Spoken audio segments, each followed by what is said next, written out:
Oi, sou o André. Eu vou resolver esse exercício que é da apostila do Tipler, o capítulo 1. E o enunciado dele é: um núcleo de ferro tem um raio de 5,4 vezes 10 a menos 15 metros e a massa de 9,3 vezes 10 a menos 26 quilos.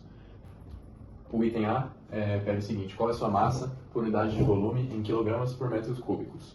E, bom, primeiro a gente entender o que é essa grandeza, né? Massa por unidade de volume. Isso nada mais é do que a densidade que a gente vê aqui, já começar o item A. A densidade, a fórmula da densidade é massa sobre volume. Então, massa por unidade de volume, densidade. E a sua grandeza, a sua unidade, né, no Sistema Internacional de Medidas, é quilogramas por metro cúbico mesmo. Então, essa é uma conta, a gente já tem tanta massa.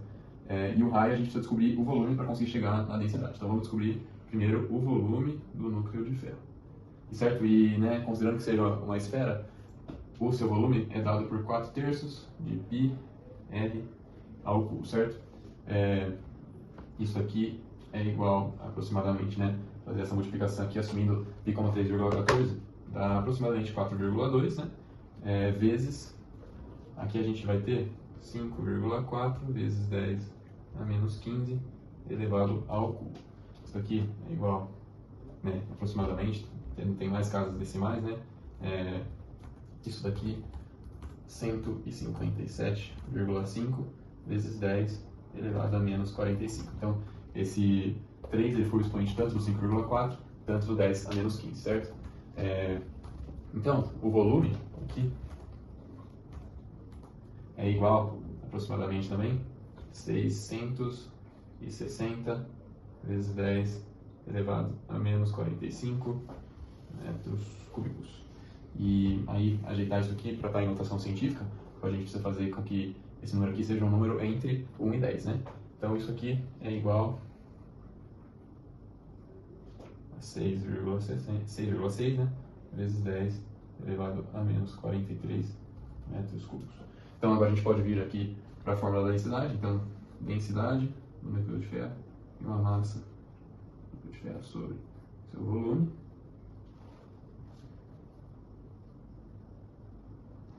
Massa do núcleo de ferro é 9,3 vezes 10 a menos 26 sobre 6,6 vezes 10 a menos 43, certo?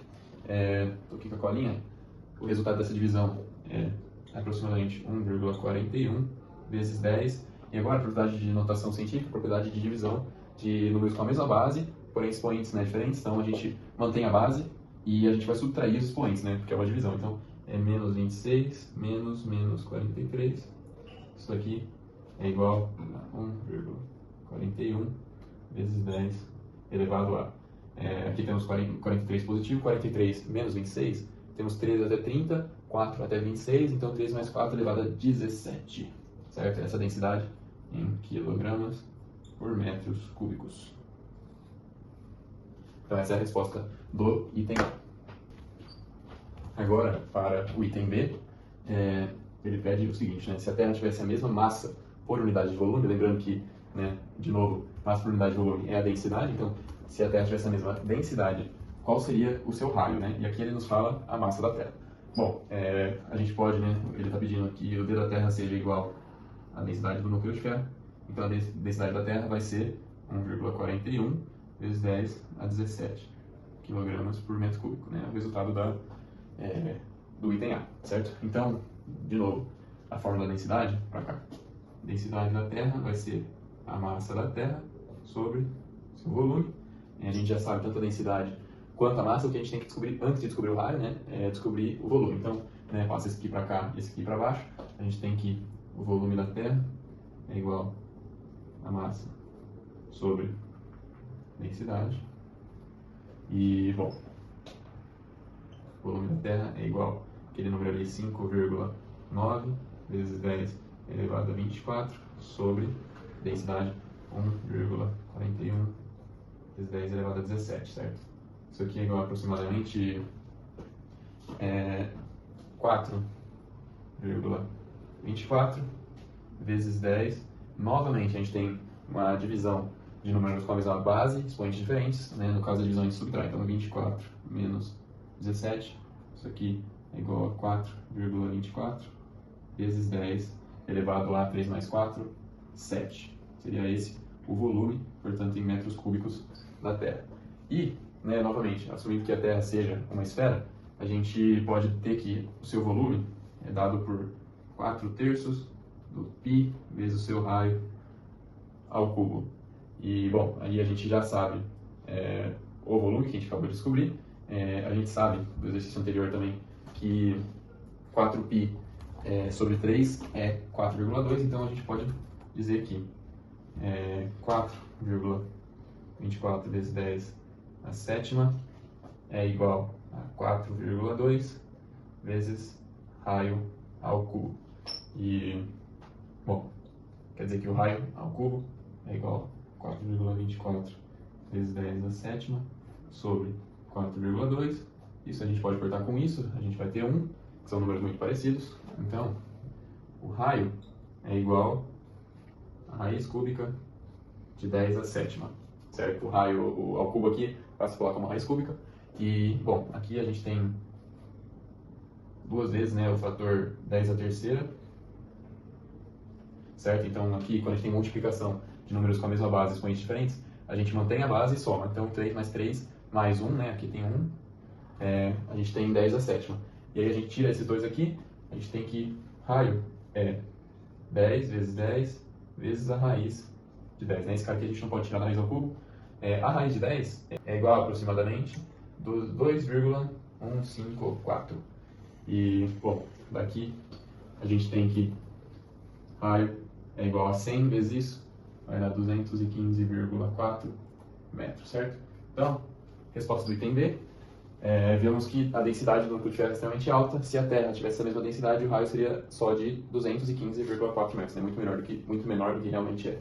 Agora a gente vai estar resolvendo outro exercício da apostila do Tipler, dessa vez é do capítulo 2, e o enunciado é a velocidade de uma partícula é dada por Vx de t é igual a 6t mais 3, e aí ele pede, né? No item A, esboce o gráfico Vx por t e encontre a área sobre a curva para o intervalo de t0 a t igual a 5 segundos. Certo? Então vamos começar, né, já com o item A, vamos esboçar esse gráfico, tá certo? Então aqui a gente tem o V e aqui t, certo? E aí ele quer do intervalo t0 até t igual a 5 segundos. Então aqui é a nossa origem, aqui t igual a 5, isso t em segundos, e não nos fala, mas a gente poderia assumir velocidade em metros por segundo, que é diferente do sistema internacional, certo? Bom, então, primeiramente, vamos calcular qual é a velocidade quando o tempo é igual a zero, certo? Então, o Vx de zero é igual a 6 vezes 0 mais 3, que é igual a 3, certo? Então, vamos calcular também, bom, a gente sabe que essa é uma equação linear, certo? Então, a gente vai ter uma função afim. Então, vamos calcular já a velocidade para o tempo igual a 5, que assim a gente já sabe quais são os dois pontos, a gente só liga eles, né? Então, o Vx de 5 é igual a 6 vezes 5 mais 3, isso aqui é igual a 30 mais 3, que dá 33. Bom, então aqui em cima, tem que falar que aqui é 33, a velocidade, e aí a gente conecta ele aqui com o t igual a 5 segundos, certo? A gente sabe que tem que passar por aqui, e a nossa velocidade quando o tempo é igual a zero é 3 segundos, fazer aqui embaixo, certo? Então a gente tem que conectar esse ponto aqui, ponto t igual a 0, v igual a 3, com esse ponto aqui, t igual a 5, velocidade igual a 33, certo? Então, fazer essa linha o mais reto possível, certo? Então esse é o nosso gráfico v por t para esse intervalo de tempo, certo? É óbvio que ele continua aqui, né? Para tempos maiores, e no caso o tempo menor que zero seria antes da contagem. Enfim, ele pede para a gente calcular a área sobre, né, a curva, no caso é uma reta, para esse intervalo. E é essa área aqui que ele está falando, né? Certo? Então, para calcular, a gente pode ver que é um trapézio de base menor 3 e base maior aqui 33.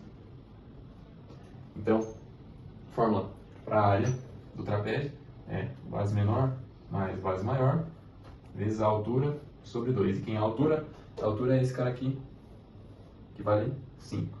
Então, isso aqui é igual a 3 mais 33 vezes 5 sobre 2. Nessa soma aqui dá 36, a gente pode dividir por 2 e aqui já fica 18, né? E aí a área, né, sobre o gráfico fica 18 vezes 5, que dá 90, certo? Esse é um valor que a gente vai ver, inclusive depois do item B. A área debaixo de um gráfico V por T representa o deslocamento dessa partícula.